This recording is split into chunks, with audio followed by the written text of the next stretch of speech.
Hi, I'm Michael LaFosse from the Origami Do Studio.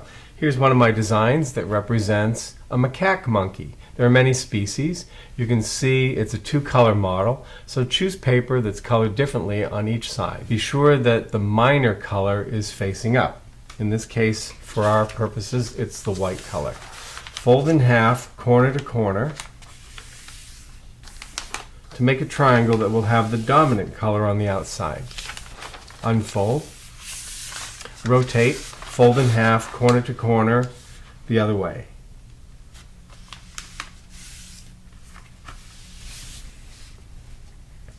Unfold. The bottom half of the square diamond is going to be folded with pre-creases for what's often referred to as a fish base. Here I'm taking one of the bottom edges and aligning it with the horizontal center crease. Unfold. Now take the other bottom edge to the same horizontal center crease.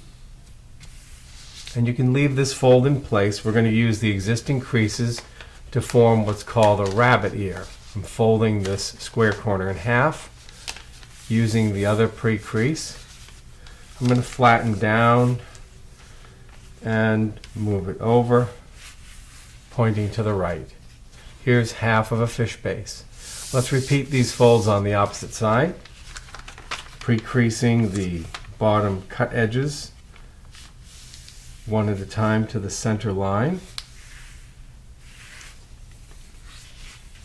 Unfold, repeat with the other edge. Find the square corner, fold it in half, flatten. I like to make base hinges by going back and forth. This is going to be a guiding target. We're going to use the long folded edge to move in line with that base hinge crease. And then we're going to take the corner of that flap and fold it over.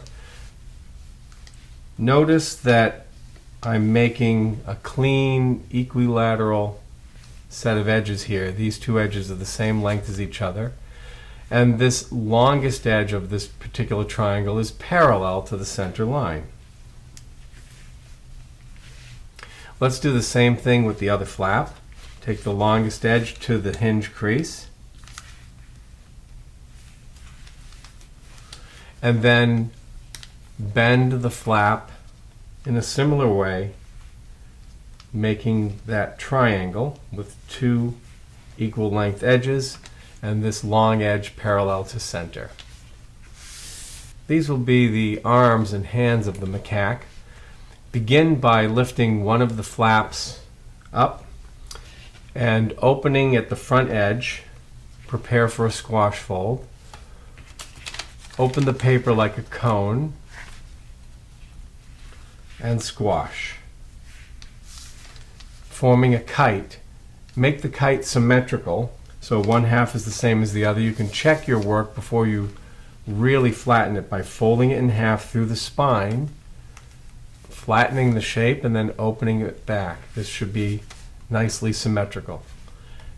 One at a time, take these wide corners and fold them to touch the center line. I like to fold so that a taper is formed toward the end of the hand. Once you have one flap in, match the opposite corner with the first. And finally, fold the arm in half lengthwise, like this. We'll repeat with the other arm. Open the flap, squash, check for symmetry.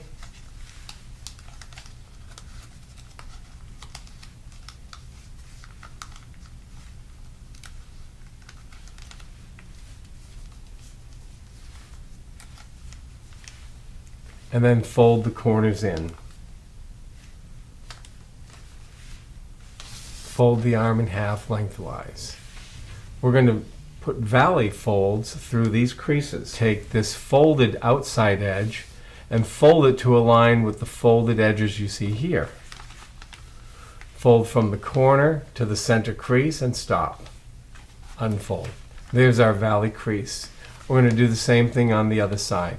Again, it's helpful to take the outer folded edge, aligning it to the set of folded edges near the arms, and unfold.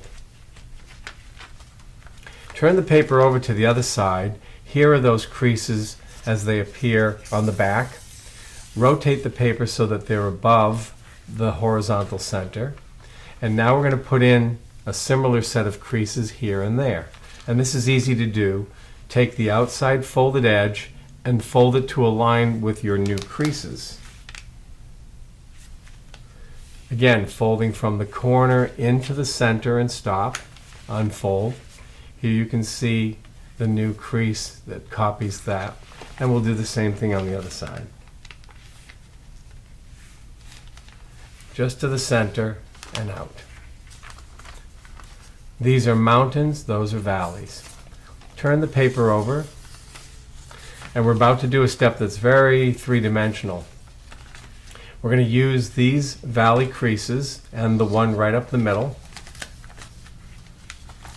to begin to form this shape.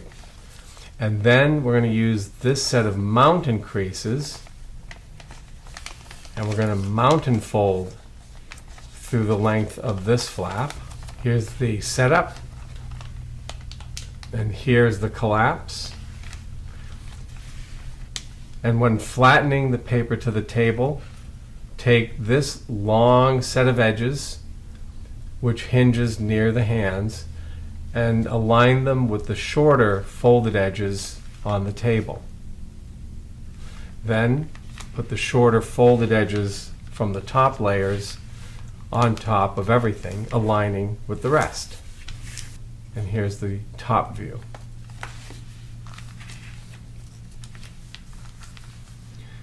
Notice the hump here at the top in the center. We're going to sink this. To prepare for that, take a small portion and fold it straight down over so the paper looks like this. Because we're sinking, it's a good idea to reverse this hinge crease so you can bend it backwards and forwards a few times. Then unfold. Now we're going to push the center in, following the creases, and this is the sink. First, flatten the shape so you can see the outline of your creases. These long outside creases become mountains, and the long inside crease becomes a valley. And here's the type of sink we're performing. It's going to look like this. Press in and flatten closed. So this is going to be the rump. And then here's a leg. We're going to take this big tail paper and we're going to inside reverse fold it, pivoting from here and aligning with the rump corner. So we open the back edge of the flap, push it through like this, and then to finish the reverse, notice that the spine of the tail goes through that rump corner. I'm going to move this leg out of the way. Take the top layer bottom edge, fold it up about 1/3 to the end of the tail. Take the folded bottom portion and fold it up the remaining third all the way to the tip of the tail. Let's do the same thing on the other side. 1/3 from the bottom, and the final third to the top. And there we have the narrowed tail. We're going to put a mountain fold that connects this corner to this point just above the monkey's hands. And a mountain fold bends behind like this, from the top of the back to the top of the hands.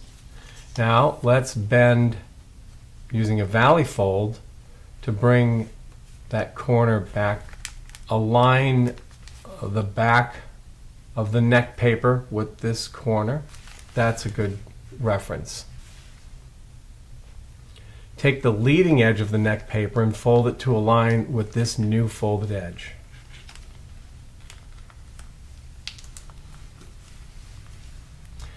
Open the flap and squash. Take the top layer flap and fold it up as far as it will go flat. From this point at the top of the tail, we're going to fold this leg paper straight over, and you can imagine this being the bottom edge of the foot and the monkey balancing standing up. Right about like that. Repeat on the other side. Simply flip the paper over and copy the fold. You can leave the legs just this way, but I add a little locking step, and I'll teach you that now. Unfold the leg. Notice this is a valley crease. We're going to reverse that. It's going to become a mountain. So we pick up the layer, find the crease, and reverse it. And then flatten the paper into the form of a kite. What we've created here is a tab on the left and a pocket on the right. Pre-crease by folding the tab over and then tuck it into the pocket. And that nicely locks the leg, keeps it from swinging open. Let's do the same thing on the other side. Open. There's our valley. Lift it up. Reverse it. Flatten for a kite. Pre-crease the tab's hinge and tuck it into the pocket.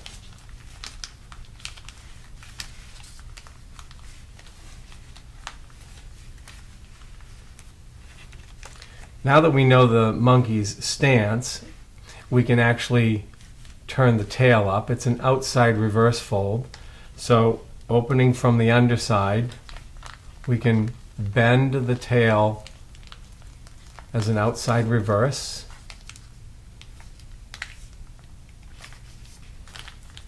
Like this. The tail's pointing up. We can later add a little curl there. Now let's complete the head and face. Fold some of this flap down.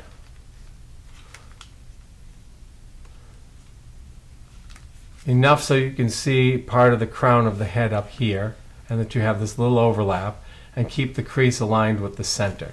Put a good sharp crease there and unfold.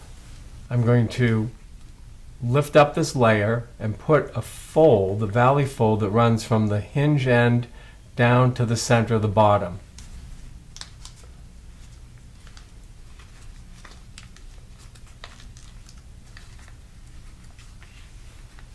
So there's a starting hinge at an angle. Now I can squash fold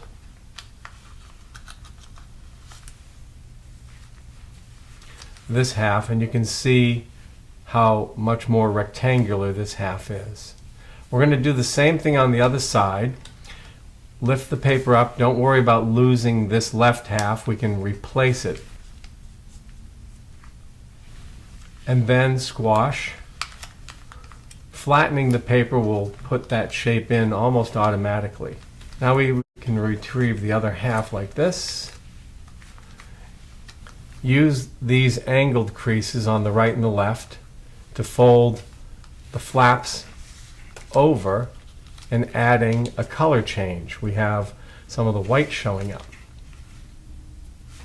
Now we're going to take this top ridge brow and fold it straight down. Let's fold up an angled corner. These could be the brows. Like that. Fold up the bottom corner to touch where the vertical and horizontal creases intersect. And then fold a few bits of that corner over, one after another, down until you have placed a nose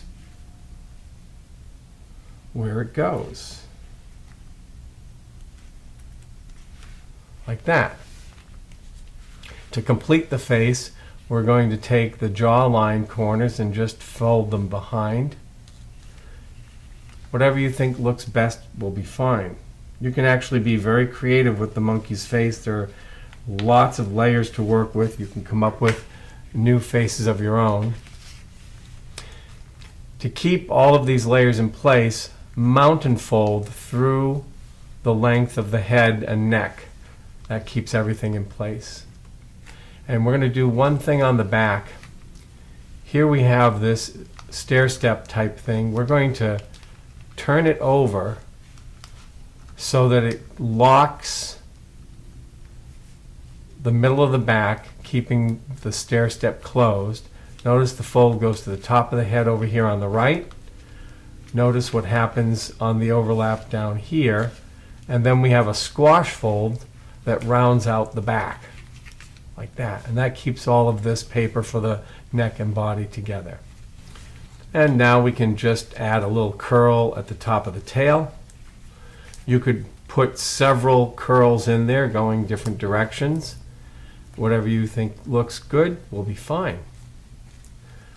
And then you can check to see if your macaque will stand up. Each one that you fold will have its own personality. Hope you've enjoyed this project. It's a fun little monkey. Thanks for folding with us.